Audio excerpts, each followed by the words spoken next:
వదిలితే నీళ్లు వారుతాయా? రిజర్వాయర్లలో ఆడాడ కొంత భూమి ఉంటే కోర్టులో వచ్చి స్టే తెచ్చుకుంటే రిజర్వాయర్లలో నీళ్లు నింపగలమా? ఈరోజు కాల్వలకు మెయిన్ ల్యాండ్ కెనాల్స్ కి నువ్వు భూసేకరణ చేయలేదు. రిజర్వాయర్లలో సమస్యలు అట్లనే ఉన్నాయి.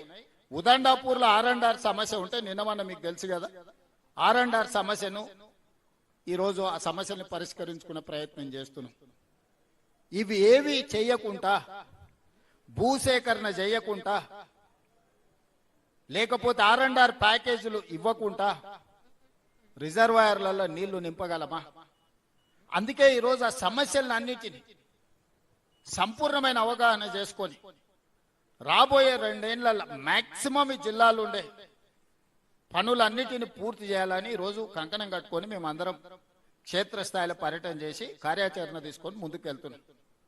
ప్రతి 6 months కు ఒక వర్టికల్ గా ఒక షెడ్యూల్ చేసుకొని, ఇప్పుడు జూన్లో వచ్చినాం, డిసెంబర్ వరకు ఏమేమి పూర్తి చేయగలం, నెక్స్ట్ జూన్ వరకు మళ్ళీ ఏం చేయగలం, నెక్స్ట్ జూన్ నుంచి నెక్స్ట్ డిసెంబర్ వరకు ఏం చేయగలం, విడతల వారీగా ఒక ప్రణాళికబద్ధంగా పనులు ఏ విధంగా ప్రతి నెల ఏ విధంగా చేయాలో అధికారులకు టార్గెట్ ఇచ్చి, భూసేకరణకు కలెక్టర్లకు టార్గెట్ ఇచ్చి, దానికి అవసరమైన నిధులను ఏ విధంగా సేకరించాలి.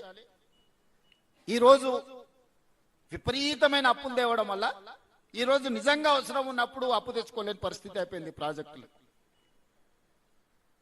రాష్ట్రంలో ఇతర ఆర్థిక పరిస్థితి చిన్నాభిన్నం అయిపోయింది.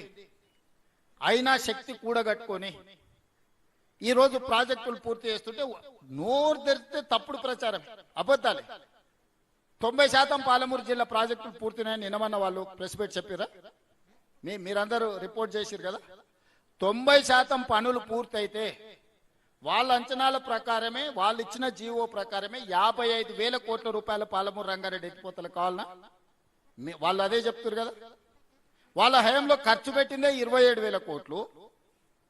వాళ్ళు ఆ రోజు చేసిన అంచనా 55,000 కోట్లు. ఈ రోజు అది ఎంత అవుతుందో మళ్ళా కొత్త రేట్లు పెరిగినా ఇంకా అంచనా చేయలే. 50% కూడా నిధులు ఖర్చు పెట్టకుండా 90% పనులు ఎట్లా పూర్తయితాయి? అంటే అంచనాలన్నా అబద్ధం ఉండాలి, పని చేయకుండానన్నా అబద్ధాలు చెప్పాలి. రెండింటికి పొంతన ఉండాలి కదా. 55,000 కోట్ల రూపాయలతోని పాలమూరు రంగారెడ్డి ఎత్తిపోతలు పూర్తి అవుతుంది అన్నప్పుడు 27,000 కోట్ల రూపాయలు అంటే సరిగ్గా 50%, లెస్ దాన్ 50%, 48-47%, 47-48% నిధులు ఖర్చు పెడితే 90% పనులు ఎట్లా పూర్తవుతాయి? మీడియా మిత్రులుగా నేను మిమ్మల్ని అడుగుతున్నా. నాకు ఆ సైన్స్, ఆ మ్యాథ్స్ నాకు అర్థమైతలేదు. 80,000 పుస్తకాలు నేను చదవలేదు, నాకు ఆ లాజిక్కే దొరకడం లేదు. ఈ 27,000లో పంపులకు లిఫ్టులకే మాక్సిమం పోయినాయి. పంపులు లిఫ్టులు మీరు ఇల్లు కట్టుకుంటే మొత్తం కరెంటు వైర్లు, మీటర్లు, సామాన్లు కొనుక్కుంటే, గోడలు కట్టకుంటే, స్లాబ్ వేయకుంటే, కరెంటు వైర్లు కొనుక్కొని ఇంట్లో లైట్లు వెలుగుతాయా?